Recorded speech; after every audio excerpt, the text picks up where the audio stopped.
ఎట్లా నర్సయ్య తాతకు big boss అగ్ని పరీక్షలో అన్యాయం జరిగిందని అనుకుంటున్నావా నువ్వు? జరిగింది. ఎట్లా? సామాన్యులకని చెప్పారు కానీ సామాన్యులను తీసుకోకపోతే ఎట్లా? బిగ్ బాస్ని బ్యాన్ చేయాలని కూడా కోరుకుంటారు. అంటే ఎసొంటోళ్ళని తీసుకురాదు అనుకుంటున్నావు నువ్వు? అసలు వేస్ట్ కొంచెం అయితే నేనైతే చూడను, కానీ అది ఎట్లా అంటే కొంచెం ఐటమ్ అట్లా తీసుకుంటారు మేబీ అనుకుంటున్నాను నేనైతే.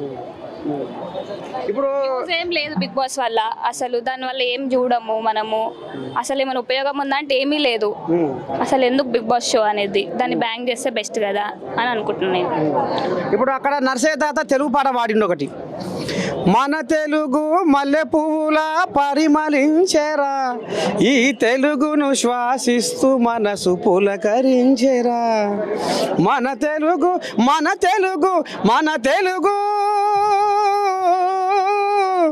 ఈ తెలుగులోనే ఉన్నది మన వెలుగు మన వెలుగు, తెలుగు సొగసు సుకుమారం, తెలుగు మనసు మమకారం, తెలుగు పదము నయగారం, తెలుగు ధనము మనోహరం, మన తెలుగు విరబూసిన సిరిమల్లెల తోటరా, వసంతములో తీయనైన కోయిలమ్మ పాటరా.